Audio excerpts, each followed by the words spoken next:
ममता बनर्जी इस गुमान में जी रही थी कि उनका कोई कुछ बिगाड़ ही नहीं सकता, उनकी सियासत पर कोई उंगली नहीं उठा सकता, उनकी पार्टी की मनमानी पर कोई सवाल नहीं खड़े कर सकता, आज उस ममता बनर्जी का गुरूर चकनाचूर हो गया है। ऐसी शर्मनाक हार हुई है कि पार्टी अब बंगाल की जनता को मुंह दिखाने के लायक नहीं है। देश की सर्वोच्च अदालत यानी सुप्रीम कोर्ट ने बंगाल में टीएमसी की गुंडागर्दी पर पूर्ण विराम लगाकर ममता सरकार को हिला दिया है, बंगाल के पूरे सिस्टम को हिला दिया है। कोर्ट की टिप्पणी ने ममता का सिर झुका दिया है और देश की संवैधानिक संस्थाओं के हौसले फिर से बुलंद कर दिए हैं कि ऐसे ही ताबड़तोड़ अंदाज में बेईमानों के खिलाफ कार्रवाई करते रहो। सुप्रीम कोर्ट की सख्त सुनवाई ने ममता बनर्जी और टीएमसी की उस राजनीति को कटघरे में खड़ा कर दिया जो ताकत के दम पर कानून को दबाने की आदी रही है। और यही कारण है कि इसे सिर्फ ममता बनर्जी की नहीं बल्कि टीएमसी की गुंडागर्दी की करारी हार मानी जा रही है। ईडी की कार्रवाई में दखल, पुलिस प्रशासन पर खुला हस्तक्षेप, एफआईआर पर रोक, जवाब तलब नोटिस, सस्पेंशन की मांग और सीसीटीवी सुरक्षित रखने जैसे निर्देशों ने साफ मैसेज दे दिया है कि पश्चिम बंगाल में सत्ता की दादागिरी संविधान से ऊपर नहीं है। कोर्ट की टिप्पणियों ने ममता सरकार और पार्टी की कार्यशैली पर गंभीर प्रश्न खड़े किए, जिससे टीएमसी अब चुनाव से ठीक पहले पूरी तरह से बैकफुट पर जाती दिख रही है। वहीं बीजेपी इसे कानून व्यवस्था, भ्रष्टाचार और सत्ता के दुरुपयोग का बड़ा मुद्दा बनाकर टीएमसी को घेरने के लिए मैदान में उतरने की पूरी तैयारी कर रही है। बीजेपी बनाम टीएमसी की इस लड़ाई में सुप्रीम कोर्ट का सख्त रुख टीएमसी के लिए एक बड़ा झटका और बीजेपी के लिए एक बड़ा चुनावी संजीवनी नजर आ रहा है, क्योंकि सुप्रीम कोर्ट ने सीधे शब्दों में कह दिया है कि इस मामले में कुछ गड़बड़ है, कुछ बड़े सवाल हैं जिनका जवाब नहीं मिला तो अराजकता फैल सकती है। और अगर केंद्रीय एजेंसियां किसी गंभीर अपराध की जांच के लिए ईमानदारी से अपना काम कर रही हैं तो क्या उन्हें राजनीति करके रोका जाएगा? नमस्कार, टर्निंग पॉइंट में आपका स्वागत है। मैं हूं नवेंदु शेखर झा और आज के टर्निंग पॉइंट में बात करेंगे सुप्रीम कोर्ट ने ममता बनर्जी की दादागिरी पर जो ब्रेक लगाई है, ममता बनर्जी की सियासत जो एक्सपोज हुई है, साथ ही टीएमसी के जो गुंडागर्दी करते हैं कार्यकर्ता, उनकी गुंडागर्दी पर सुप्रीम कोर्ट ने करारा तमाचा जड़ा है, उस पर बात करेंगे। वीडियो लास्ट तक देखिएगा, आपको पूरी कहानी समझ में आ जाएगी।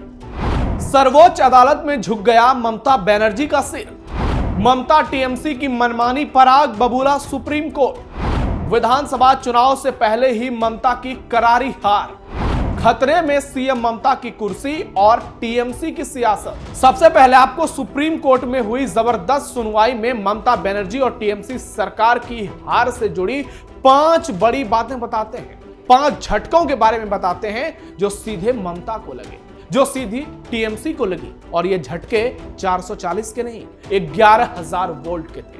पहला झटका, कोलकाता में ईडी रेड के दौरान आईपैक ऑफिस में सीएम ममता बनर्जी और पुलिस प्रशासन अधिकारियों के जाने और फाइलें ले जाने पर सुप्रीम कोर्ट ने माना कि जांच एजेंसियों के काम में ममता बनर्जी और उनकी पुलिस ने दखल दी है, जो सही नहीं है। दूसरा झटका, सुप्रीम कोर्ट ने ईडी अधिकारियों पर दर्ज 4 एफआईआर की कार्रवाई पर रोक लगा दी। कोर्ट ने कहा कि प्रदेश सरकार की एजेंसियों को केंद्रीय जांच में हस्तक्षेप करने का कोई अधिकार नहीं है। यह ममता के लिए दूसरा बड़ा झटका है। तीसरा झटका, सुप्रीम कोर्ट ने पश्चिम बंगाल पुलिस प्रशासन और ममता सरकार से केवल पूरे घटनाक्रम पर नोटिस जारी कर 2 सप्ताह के भीतर जवाब दाखिल करने के आदेश दिए हैं। यह ममता के लिए तीसरा बड़ा झटका है। चौथा झटका, बंगाल के डीजीपी राजीव कुमार और कोलकाता पुलिस कमिश्नर मनोज वर्मा के सस्पेंशन की मांग पर केंद्रीय गृह मंत्रालय और ममता सरकार से राय मांगी गई है। यह ममता और टीएमसी के लिए चौथा झटका है। और 5वां झटका, सुप्रीम कोर्ट ने बंगाल में पुलिस प्रशासन को घटनास्थल से जुड़े सीसीटीवी सुरक्षित रखने के आदेश दिए हैं, सख्त आदेश। कोर्ट ने कहा है कि सभी सीसीटीवी फुटेज और इलेक्ट्रॉनिक डिवाइसेस को सुरक्षित रखा जाए ताकि आगे की सुनवाई में किसी तरह से दिक्कत ना हो और सुनवाई प्रभावित ना हो। यह ममता के लिए 5वां झटका है।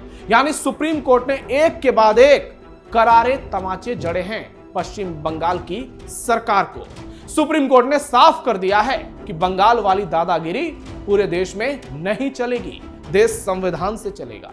कोर्ट ने अपने आदेश में ईडी की उस दलील को भी रिकॉर्ड में लिया कि टीएमसी के लीगल सेल ने 9 जनवरी को हाई कोर्ट में भीड़ जुटाने के लिए व्हाट्सएप मैसेज भेजे, जिसके चलते कोर्ट परिसर में अव्यवस्था जैसी स्थिति पैदा हुई। सॉलिसिटर जनरल तुषार मेहता ने इसे गंभीर मसला बताते हुए कहा कि इस गतिविधि में प्रदेश के सीनियर पुलिस अधिकारियों की बड़ी भूमिका है। सुप्रीम कोर्ट इसकी जांच करे। अब अगली सुनवाई 3 फरवरी को होगी, यानी तब बंगाल विधानसभा चुनाव और नजदीक होगा। इसकी पूरी राजनीतिक कहानी भी आपको बताएंगे, लेकिन पहले आपको सुप्रीम कोर्ट से पहले हाई कोर्ट में ममता सरकार की जो करारी हार हुई है उसकी भी शॉर्ट में जानकारी देते हैं। कलकत्ता हाई कोर्ट से भी सीएम ममता को बड़ा झटका। सुप्रीम कोर्ट में सुनवाई से एक दिन पहले ही कलकत्ता हाई कोर्ट ने टीएमसी की याचिका ही खारिज कर दी। उस याचिका में टीएमसी ने आरोप लगाया था कि ईडी ने टीएमसी के सेंसिटिव डॉक्यूमेंट्स जब्त किए हैं। हालांकि ईडी ने कोर्ट में इस आरोप से सीधे इनकार कर दिया और इसलिए जस्टिस शुभ्रा घोष ने बुधवार को आईपैक मामले में कलकत्ता हाई कोर्ट में टीएमसी की तरफ से फाइल किए गए केस को सिरे से खारिज कर दिया। मतलब पहले हाई कोर्ट में हारे, अब सुप्रीम कोर्ट में हारे और अब बारी है जनता की अदालत में हारने की, जो दावा बीजेपी कर रही है। प्रेस कॉन्फ्रेंस कर ममता पर खूब निशाने साधे। हालांकि ईडी केस को अभी पेंडिंग रखा गया है। कोर्ट ने कहा है कि ईडी की ओर से सुप्रीम कोर्ट में फाइल किए गए केस का कंटेंट हाई कोर्ट जैसा ही है, इसलिए हाई कोर्ट टॉप कोर्ट में केस की प्रोग्रेस देखने के बाद ईडी केस पर फिर से सुनवाई करेगा। यानी एक और हाई कोर्ट तो दूसरी ओर सुप्रीम कोर्ट। ममता बनर्जी की करारी हार हुई है और इसीलिए ममता का सिर झुका है दोस्तों। और अब बीजेपी प्रेस कॉन्फ्रेंस करके कह रही है कि बंगाल में वो सब हो रहा है जो आजादी के बाद कभी नहीं हुआ, यानी मैसेज सीधा जनता जनार्दन के बीच जा रहा है। ममता बनर्जी पर चोरी डकैती के आरोप से बवाल। आपको बता दें कि यह पूरा मामला जो है ये 8 जनवरी से शुरू हुआ था। इस दिन ईडी ने कोलकाता के सॉल्ट लेक में आईपैक ऑफिस और साउथ कोलकाता में लाउडन स्ट्रीट पर प्रतीक जैन के घर पर रेड किया था, जहां अचानक से प्रदेश की सीएम ममता बनर्जी पूरे लाव लश्कर के साथ पहुंची और न सिर्फ केंद्रीय अधिकारियों को धमकाया बल्कि ऊंचे आवाज में बात की, लड़ाई झगड़ा किया और वहां पर सीना चौड़ा करके सभी जरूरी फाइल अपने साथ ले गई। जांच एजेंसियों का आरोप सीधा है कि इस दौरान ममता बनर्जी ने काम में रुकावट डाली, सबूत नष्ट किए, जरूरी डॉक्यूमेंट्स और इलेक्ट्रॉनिक डिवाइस उनसे छीने और ईडी अधिकारियों को खुलेआम धमकाया। ईडी की अर्जी में जबरदस्ती और गैर कानूनी तरीके से हटाए गए सभी इलेक्ट्रॉनिक रिकॉर्ड, स्टोरेज मीडिया और डॉक्यूमेंट्स को तुरंत जब्त करने और सील करने की मांग की गई है। सुप्रीम कोर्ट में दायर याचिका में ईडी ने सीएम और टॉप पुलिस ऑफिसर्स पर डकैती और चोरी समेत कुल 17 अपराधों का आरोप लगाया है। इसमें सरकारी काम में रुकावट डालने, सबूतों से छेड़छाड़ करने, उसको मिटाने और अधिकारियों को धमकाने जैसे गंभीर आरोप हैं। अब अगली सुनवाई 3 फरवरी को होगी, जब फैसला आने की पूरी संभावना है। ममता की गिरफ्तारी भी हो सकती है। इस बात की भी आशंका जताई जा रही है क्योंकि सुप्रीम कोर्ट का रुख स्पष्ट नजर आ रहा है कि संवैधानिक संस्थाओं को पूरी आजादी से काम करने की छूट है। ये अगर उसके काम में रुकावट डाल रहे हो मतलब देश के संविधान से छेड़छाड़ कर रहे हो। टीएमसी की गुंडागर्दी को झटका, डर गए पार्टी वर्कर।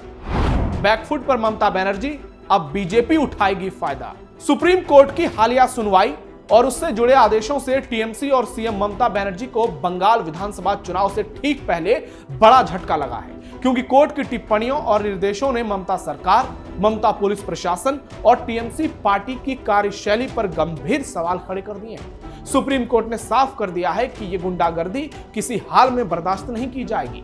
इसी कारण बीजेपी इसे टीएमसी की गुंडागर्दी पर बड़ा न्यायिक प्रहार मान रही है और इसे ममता की करारी हार के तौर पर जनता के सामने पेश कर रही है। कोर्ट में सॉलिसिटर जनरल द्वारा लगाए गए आरोपों को रिकॉर्ड में लिया जाना और हाई कोर्ट से भी टीएमसी की याचिका का खारिज होना पार्टी के लिए नैरेटिव की लड़ाई में एक बड़ा नुकसान था और अब सुप्रीम कोर्ट में इतनी बड़ी हार।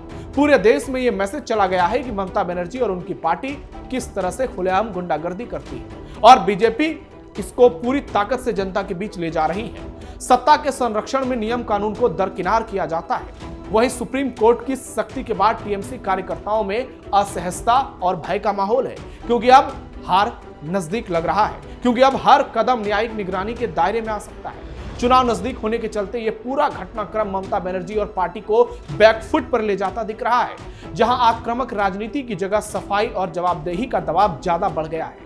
वैसे ही पार्टी पर कई गंभीर आरोप हैं।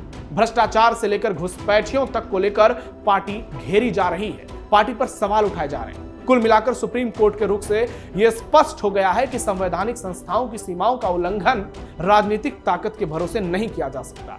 और यही संदेश चुनावी माहौल में टीएमसी के लिए सबसे बड़ा संकट बनकर उभरा है। दूसरी ओर सुप्रीम कोर्ट और हाई कोर्ट की सख्त टिप्पणियों से बने माहौल का बीजेपी भरपूर फायदा उठा रही है। पार्टी इसे कानून व्यवस्था, भ्रष्टाचार और सत्ता के दुरुपयोग का मुद्दा बनाकर ममता सरकार को घेर रही है। बीजेपी ये नैरेटिव चला रही है कि टीएमसी शासन में संवैधानिक संस्थाओं को दबाने और जांच एजेंसियों के काम में बाधा डालने की कोशिश खुलेआम की जा रही है। इससे बीजेपी को खुद लग रहा है कि पार्टी को आगे चलकर फायदा होगा। बीजेपी ये सोच रही है कि अगर इसी तरह से ममता सरकार की तमाम करतूतों को जनता के सामने पेश किया जाए तो चुनाव से पहले ये उसके लिए एक बड़ा राजनीतिक हथियार साबित हो सकता है।